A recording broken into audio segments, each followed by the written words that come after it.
Dan sabar ini mencakup 3 hal. Sabar ini mencakup 3 hal. Kita bersabar dalam 3 perkara. Sebagaimana yang dijelaskan oleh Syekh Muhammad bin Shalih Al-Utsaimin rahimahullah ta'ala. Di dalam syarah Thalathatul Usul, ya, beliau mengatakan as-sabru habsun nafsi ala ta'atillah wa habsuha an ma'siyatillah wa habsuha an at-tadkhati min aqdarillah. Sabar itu ada 3. Yang pertama, sabar dalam menahan diri dalam melaksanakan perintah Allah, bersabar dalam menjalankan perintah Allah Subhanahu wa taala. Yang pertama. Yang kedua, bersabar dari menahan diri dalam meninggalkan maksiat kepada Allah Subhanahu wa taala. Yang ketiga, bersabar dengan menahan diri dari marah, tidak ridha terhadap takdir Allah Subhanahu wa taala. Ya. Ini 3 jenis kesabaran. Jadi, ista'inu bis sabri. Jadikanlah sabar sebagai penolong kalian. Bersabar dengan 3 jenis kesabaran. Bersabar dalam menjalankan perintah Allah, bersabar dalam meninggalkan larangan Allah, bersabar dalam menerima takdir Allah Subhanahu wa taala.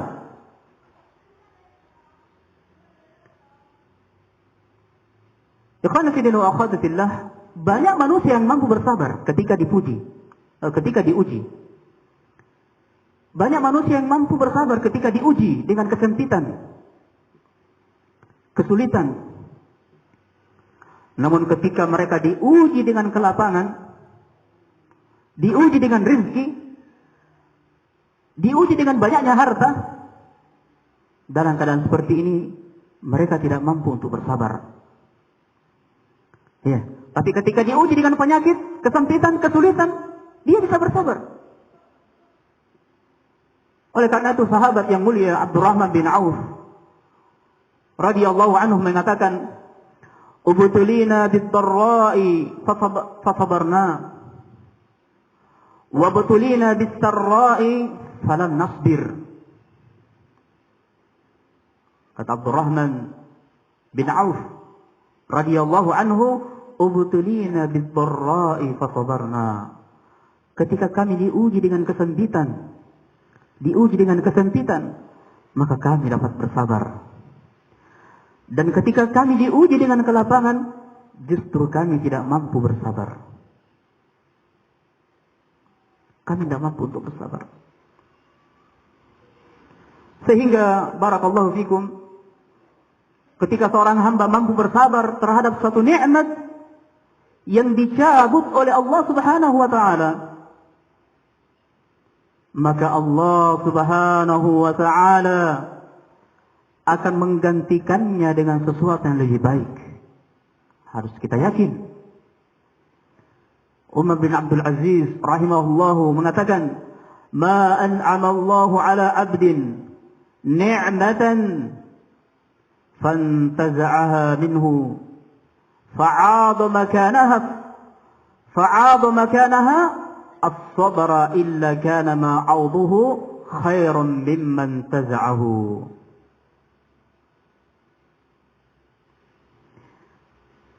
Berkata Umar bin Abdul Aziz rahimahullah, tidaklah Allah Subhanahu wa taala menganugerahkan suatu nikmat kepada seorang hamba,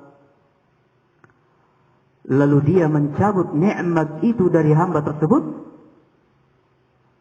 dan hamba itu bersabar, melainkan Allah Subhanahu wa taala akan menggantinya dengan yang lebih baik daripada nikmat yang telah dicabut tersebut. Subhanallah. Kalau bersabar kita, maka Allah akan ganti dengan sesuatu apa? Sesuatu yang lebih baik. Nah, man taraka syai'an lillah awadahu Allahu khairan min, kata Nabi SAW. Ya, siapa yang meninggalkan sesuatu karena Allah dengan bersabar, maka Allah akan menggantinya dengan apa? Dengan sesuatu yang lebih baik. Nah, namun barakallahu fikum, sifat sabar ini memerlukan latihan dan mujahadah. Bersungguh-sungguh. Karena sabar ini mudah untuk diucapkan, namun ketika diamalkan, dipraktekkan, susah. Ya. Naam. Tidak terkecuali sang pembicara sekarang ini. Bukan berarti saya menjelaskan tentang kesabaran ini, saya bisa untuk bersabar. Namun kesabaran ini adalah apa? Perkara yang sangat berat. Memerlukan latihan, mujahadah, kesungguhan. Ya. Diriwayatkan dari Abu Sa'id Al-Khudri radhiyallahu anhu bahwa Rasulullah sallallahu alaihi wasallam bersabda dalam hadis riwayat Bukhari Muslim, "Wa man yatasabbar yusabbiruhu Allah. Wa ma 'utiya ahadun 'ata'un khairan wa awsa'a min as-sabr." Barang siapa yang melatih dirinya untuk bersabar, niscaya Allah Subhanahu wa taala akan menjadikannya menjadi penyabar. Ya, jadi ini janji dari Allah. Siapa yang melatih dirinya untuk bersabar, maka niscaya Allah Subhanahu wa taala akan menjadikannya apa? Penyabar. Dan tidaklah seorang diberi karunia yang lebih baik dan lebih luas dibandingkan dengan kesabaran. Ya. Jadi tidaklah seorang diberi karunia yang lebih baik dan lebih luas dibandingkan dengan kesabaran. Kesabaran inilah merupakan karunia terbesar, karunia yang sangat luas yang Allah Subhanahu wa taala berikan kepada hambanya. Sabar ini merupakan sebaik-baik pemberian. Karena ia selalu berhubungan dengan segala urusan seorang hamba. Ia selalu berhubungan dengan urusan seorang hamba. Segala keadaan seorang hamba pasti memerlukan kesabaran. Iya. Ingin melakukan kebaikan butuh untuk bersabar. Ya. Al-ikhwan wal akhwat, ummahat, antunna mendatangi ta'lim ini, majelis ini butuh bersabar. Terlalu banyak kesibukan di rumah. Ya kan? Belum selesai cuci piring, belum selesai cuci pakaian, belum selesai masak ini dan itu. Butuh sabar menghadiri majelis ta'lim, mempelajari agama Allah Subhanahu wa taala. Bersabar dengan berjalan. Mungkin sebagian masih punya anak kecil, ya. Al-aba mungkin dititipkan anaknya dulu. Tolong ini anak, ya. Dijaga dulu, saya mau fokus ta'lim, ya. Semuanya butuh bersabar. Barakallahu fikum. Oleh karena itu, sebagaimana yang disebutkan oleh Syekh Muhammad bin Shalih Al-Utsaimin, sabar itu terbagi menjadi 3. Ingin melakukan kebaikan, sabar dia. Harus bersabar. Ketika dia ingin meninggalkan kejelekan, bersabar. Ya. Demikian pula bersabar dengan takdir Allah Subhanahu wa taala. Ya. Bahkan ia membutuhkan kesabaran atas nikmat-nikmat Allah Subhanahu wa taala dan hal-hal yang dicintai oleh nafsu. Hal-hal yang dia inginkan mungkin, dia butuh sabar. Sehingga ia tidak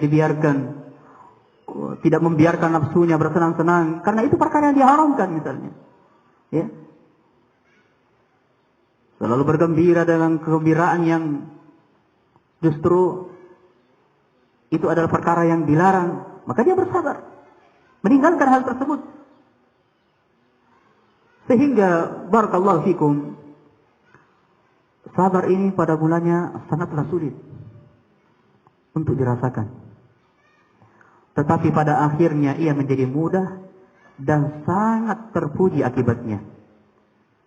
Seperti yang dikatakan oleh seorang penyair, "As-sabru mithlu ismihi murrun madaqatuhu.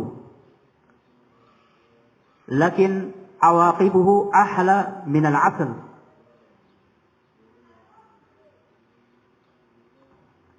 Sabar itu seperti namanya. Ia sangat pahit rasanya. Sulit. Rasanya sangat pahit. Tetapi akibat setelahnya lebih manis daripada madu. Ya. Tetapi akibatnya lebih manis daripada madu. Itu kesabaran. Dengan kesabaran,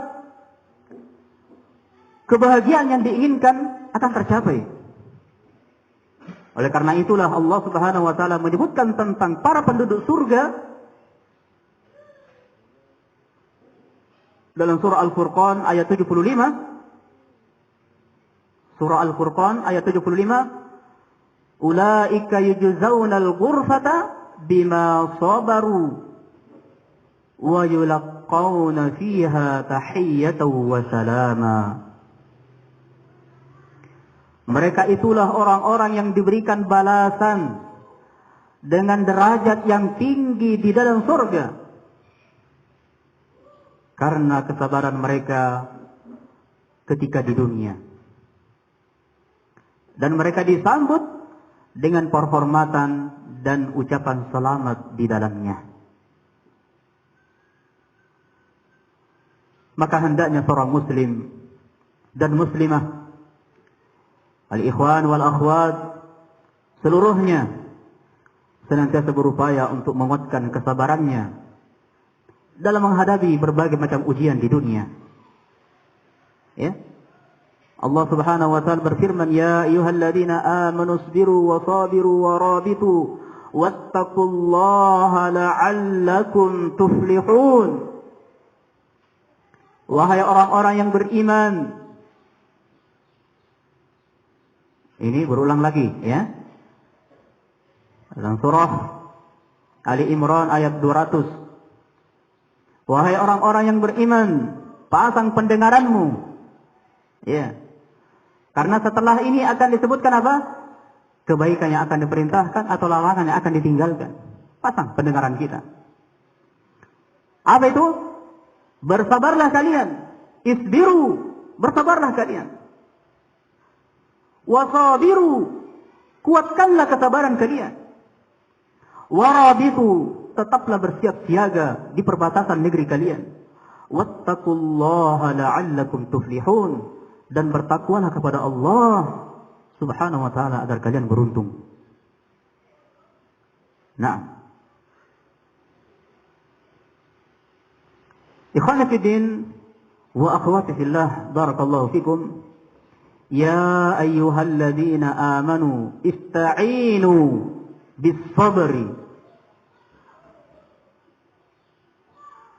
Wahai orang-orang yang beriman, ista'inu bis sabri.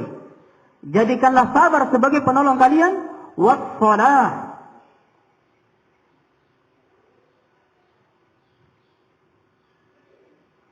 Wassalah. Dan jadikanlah salat sebagai penolong kalian. Setelah bersabar, dijadikan sebagai penolong. Berikutnya adalah salat. Dan jadikanlah salat sebagai penolong kalian. Ya. Ikhwan fillah wa akhwat fillah, sesungguhnya salat ini akan melahirkan cahaya di dalam hati yang tidak dapat dilahirkan oleh ibadah yang lainnya. Dan seorang yang memiliki cahaya dalam hatinya, maka tidak akan terjerumus ke dalam kemurkaan Allah Subhanahu wa ta'ala.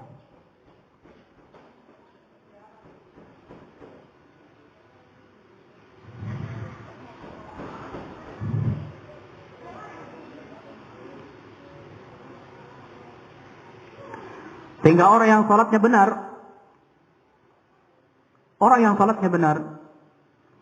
maka akan ditolong oleh Allah Subhanahu wa ta'ala dengan dijauhkan dari kemurkaan Allah Subhanahu wa ta'ala. Dan akan ditolong ketika menghadapi kesulitan di dunia.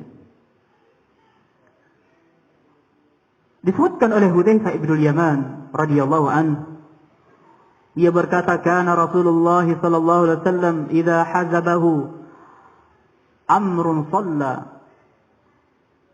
Dalam hadis riwayat Ahmad, Rasulullah sallallahu alaihi wasallam jika mendapatkan kesulitan, maka beliau bangkit melakukan salat. Ya, coba. Ini Nabi. Jika mendapatkan kesulitan, maka beliau bangkit melakukan salat. Ya.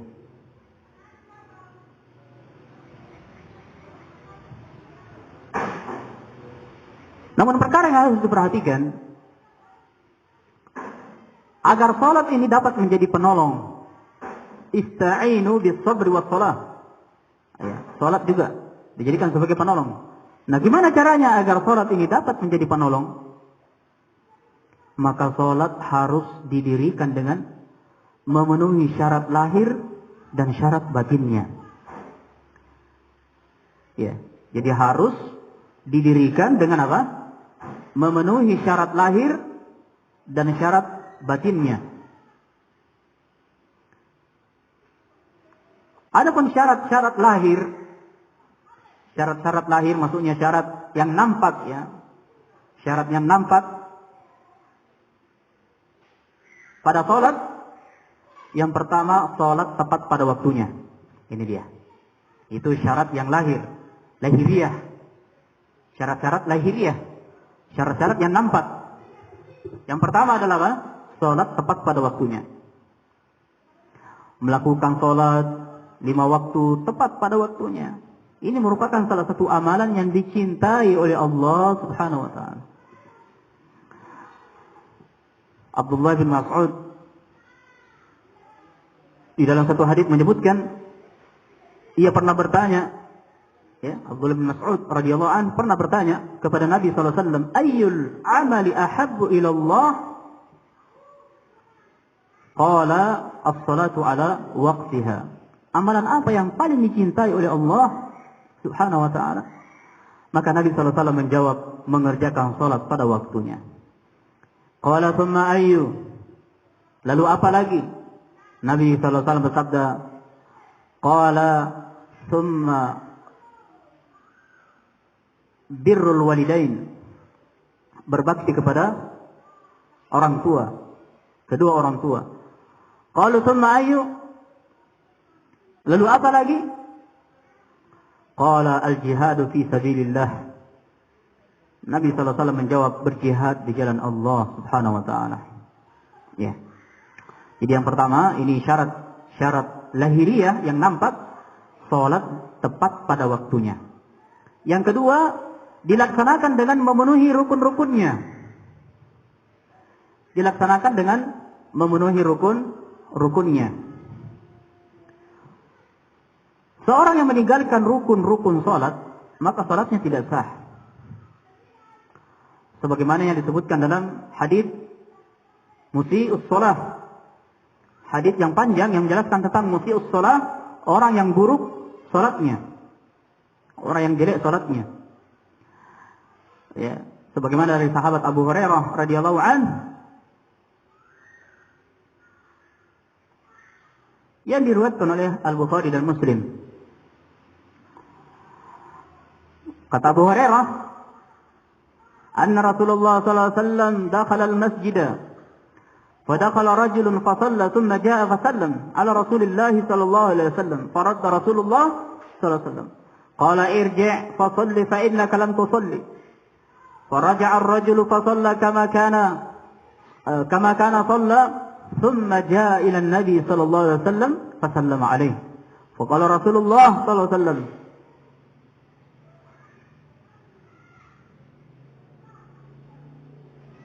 فقال رسول الله صلى الله عليه وسلم وعليك السلام ثم قال ارجع فصل فإنك لم تصلي حتى فعل ذلك 3 مرات. Rasulullah sallallahu alaihi wasallam pernah masuk masjid,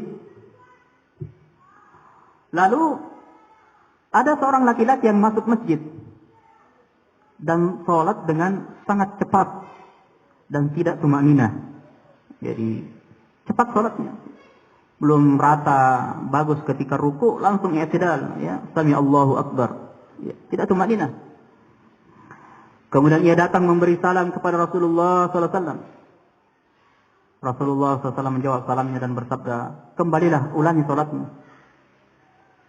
Karena engkau belum sholat. Coba ya. Orang ini sudah sholat, tapi sholatnya tidak tumanina. Ya, ini tumanina, ini rukun sholat. Maka Nabi mengatakan, kamu kembali, ulangi sholatmu. Karena engkau belum sholat. Maka orang tersebut melakukan sholat lagi, seperti sholat yang sebelumnya. Kemudian ia datang menemui Nabi SAW, memberi salam. Kemudian Rasulullah menjawab salamnya. Ya. Rasulullah mengatakan, waalaikumsalam, bagimu keselamatan. Kembali ulangi sholatmu karena engkau belum sholat. Sampai ia melakukannya sebanyak 3 kali. Ya. Naam.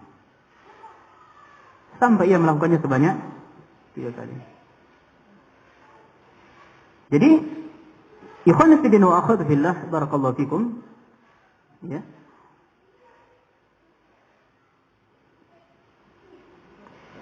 Agar salat ini bisa menjadi penolong, maka harus didirikan dengan memenuhi syarat lahiriah dan batiniah. Syariat lahiriah diantaranya, ya, salat tepat pada waktunya. Ya. Yang kedua, dilaksanakan dengan memenuhi rukun-rukunnya, menjaga tumanina, ya, menjaga gerakan-gerakannya. Nah, adapun syarat batiniah, ya, batin yang tidak nampak, yaitu salat dengan khusyuk, melaksanakan salat dengan khusyuk. Ya, dengan khusyuk. Dari sahabat Utsman bin Affan radhiyallahu an, aku mendengar Rasulullah SAW bersabda, ma min amri'in muslim tahduruhu salatun maktubatun fayuhsinu wudu'aha wa khusyu'aha wa ruku'aha illa kanat kaffaratan lima qablaha min adh-dhunubi ma lam yu'ti kabiratan wa dhalika ad-dahra kullahu. Dalam hadis riwayat Muslim, tidaklah tiba waktu salat wajib pada seorang muslim, lalu muslim tersebut memperbagus wudunya, memperbagus kekhusyuannya dalam salat, memperbagus rukuknya dalam salatnya, melainkan salat tersebut akan menjadi penghapus dosa-dosanya yang telah lalu. Dosa-dosa yang telah lalu, selama ia tidak melakukan dosa besar. Selama ia tidak melakukan dosa-dosa besar. Dan yang demikian itu berlaku untuk setiap waktu sholatnya. Ya. Nah, bagaimana cara mendatangkan kekhusyuan dalam sholat? Ya. Pembahasan ini sebenarnya sudah berlalu pada pertemuan-pertemuan kita yang lalu tentang bagaimana meraih kekhusyuan sholat. Namun kita ulangi sedikit di sini. Ya. Cara untuk mendapatkan kekhusyuan dalam sholat, yang pertama berupaya untuk menghadirkan hati. Berupaya untuk menghadirkan hati di dalam sholat. Maksudnya dengan mengosongkan hati dari berbagai gangguan. Ya. Jika berbagai gangguan yang mengganggu hati itu muncul ketika sholat, maka itu akan mengganggu dia. Maka hilangkan hal tersebut. Berpaling dari berbagai gangguan ketika sholat, ini bisa menguat dan bisa melemah. Tergantung apa? Tergantung kekuatan iman dan perendahan terhadap dunia. Ya.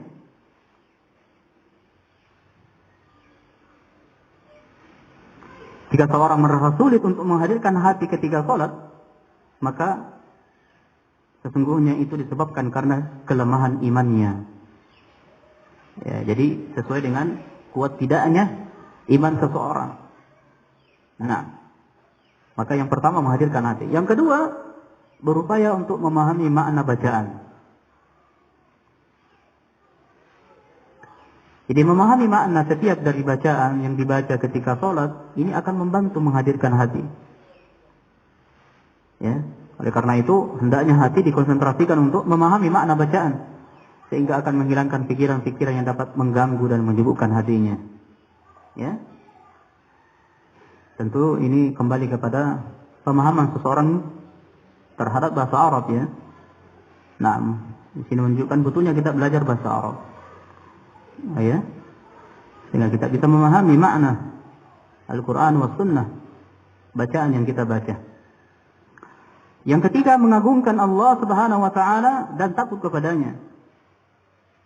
Ya, dengan mengagungkan Allah dan takut kepadanya, ini akan membuahkan ketenangan dan kekhusyuan di dalam salat. Sehingga ikhwani fiddin wa akhwati fillah, barakallahu fikum, seorang yang memenuhi syarat lahir dan syarat batin, syarat-syarat lahiriah dan syarat-syarat batiniyah di dalam salat, maka akan dapat membersihkan hatinya dari berbagai penyakit hati. Ya. Nah, hatinya akan bercahaya. Dan ini merupakan keutamaan yang Allah Subhanahu wa Ta'ala berikan kepada hambanya. Kemudian yang terakhir disebutkan dalam ayat, Innallaha ma'as sabirin. Sesungguhnya Allah Subhanahu wa Ta'ala bersama orang-orang yang bersabar. Maknanya adalah Allah Subhanahu wa Ta'ala akan menolong orang-orang yang bersabar. Ma'iyah, kebersamaan Allah Subhanahu wa Ta'ala, ya, karena disebutkan dalam ayat Innallaha ma'as sabirin. Sesungguhnya Allah bersama orang-orang yang bersabar. Kebersamaan Allah Subhanahu wa Ta'ala itu terbagi menjadi dua macam. Yang pertama ma'iyah ammah, yaitu kebersamaan Allah Subhanahu wa Ta'ala dengan seluruh makhluknya secara umum. Kebersamaan Allah Subhanahu wa Ta'ala dengan seluruh makhluknya. Ini ma'iyah ammah, kebersamaan umum. Yang keharusannya apa? Berupa sifat al-ilmu, ya. Mengetahui bahwa Allah Maha mengetahui.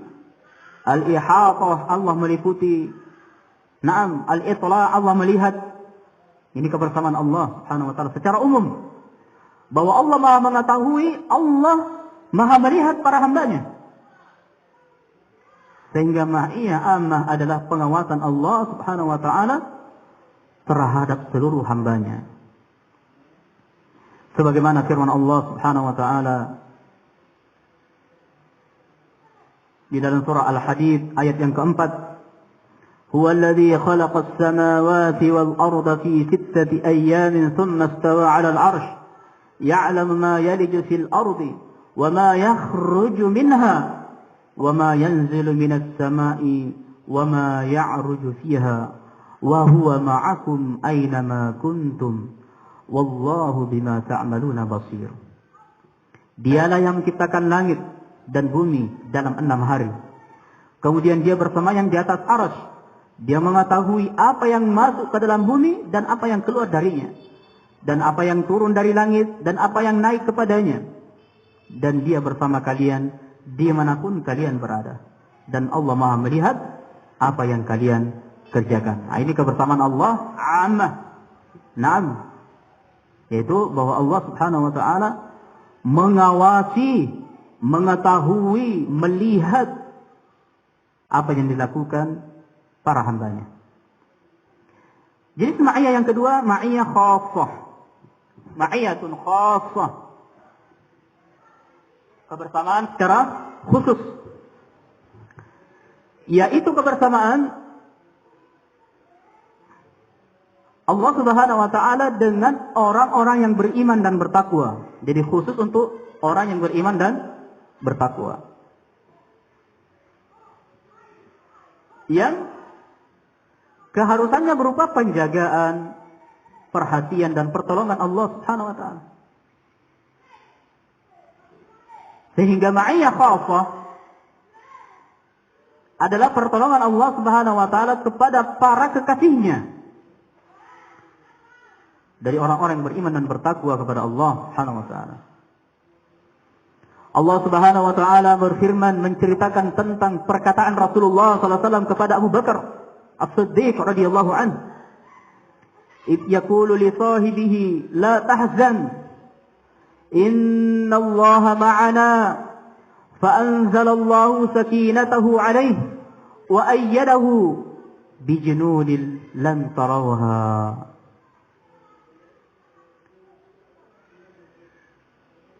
Ini dalam surah At-Taubah, ya. Surah At-Taubah ayat 40. Id yaqulu li sahibihi la tahzan innallaha ma'ana. Ketika Rasulullah sallallahu alaihi wasallam berkata kepada temannya Abu Bakar As-Siddiq radhiyallahu anhu, "Janganlah engkau bersedih. Innallaha ma'ana." Sesungguhnya Allah bersama kita.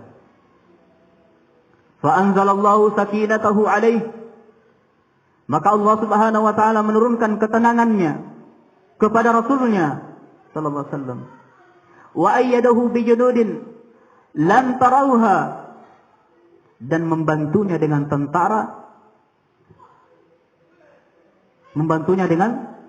yang kalian tidak dapat melihatnya, tentara dari kalangan para malaikat. Nah, sehingga barakallahu fikum ma'iyah ammah, kebersamaan secara umum ini termasuk salah satu sifat zatiyah Allah Subhanahu wa taala.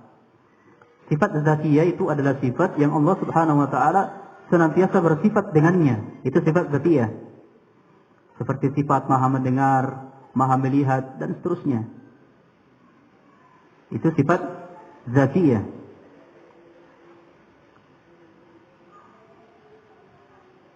Iya. Jadi sifat amah, ma'iyatun amah, itu kebersamaan umum, ini termasuk salah satu sifat zatiyah. Sifat zatiyah Allah Subhanahu wa taala, yaitu Allah Maha mendengar, Maha melihat dan seterusnya dari sifat-sifat yang senantiasa Allah Subhanahu wa taala bersifat dengannya. Sedangkan ma'iyatun khassah, sedangkan kebersamaan khusus, kebersamaan Allah Subhanahu wa taala secara khusus, ya, khusus bagi orang-orang yang beriman dan bertakwa kepadanya, ini termasuk salah satu sifat fi'liyah Allah Subhanahu wa taala. Apa yang maksud sifat fi'liyah? Sifatun fi'liyah, sifat fi'liyah adalah sifat yang berkaitan dengan kehendak Allah Subhanahu wa taala. Jika Allah Subhanahu wa taala menghendakinya, maka Allah Subhanahu wa taala akan melakukannya. Dan jika Allah tidak menghendakinya, maka Allah Subhanahu wa taala tidak melakukannya. Ya, seperti sifat datang. Ya. Itu salah satu sifat, seperti sifat datang misalnya. Naam. Maka itu di antara contoh sifat fi'liyah. Kalau Allah inginkan, maka dia akan lakukan. Kalau tidak, maka tidak. Ya, seperti sifat datang. Dan seterusnya. Naam. Ikhwan fillah wa fillah, oleh karena itu, naam. Ketika Allah Subhanahu wa taala berfirman, "Ya ayyuhalladzina amanu ista'inu bis-sabri was-shalah, innallaha ma'as sabirin." Wahai orang-orang yang beriman, jadikanlah sabar dan salat sebagai penolong kalian. Sesungguhnya Allah Subhanahu wa taala bersama orang-orang yang bersabar. Ya. Naam. Kita jadikan salat dan kesabaran sebagai penolong untuk mendapatkan pertolongan dari Allah Subhanahu wa taala. Ya. Karena dengan dua ibadah ini seorang ketika dia benar-benar bersabar, ya, dengan 3 jenis kesabaran, kemudian melaksanakan sholat dengan memenuhi syarat-syarat lahiriah dan batiniyah, maka tentu dengan hal tersebut dia akan mendapatkan pertolongan dari Allah Subhanahu wa taala.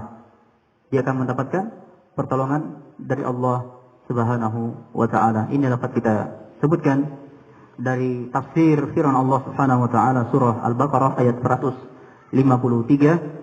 Semoga Allah Subhanahu wa taala mengurniakan kepada kita pemahaman yang benar, ilmu yang bermanfaat, wa amalan saleh, dan semoga apa yang kita dengarkan ini ya bisa menjadi sesuatu yang bermanfaat, yang membuahkan amalan yang saleh, yang dengannya akan memberikan keberkahan di dalam umur kita, dalam kesehatan, dalam waktu luang kita, dalam rangka untuk mencari keridhaan di sisi Allah Subhanahu wa taala. Innahu waliyyu dzalika wal qadiru alaih. Subhanakallahumma wa bihamdika asyhadu an la ilaha illa anta astaghfiruka wa atubu ilaik. Wassalamu alaikum warahmatullahi wabarakatuh.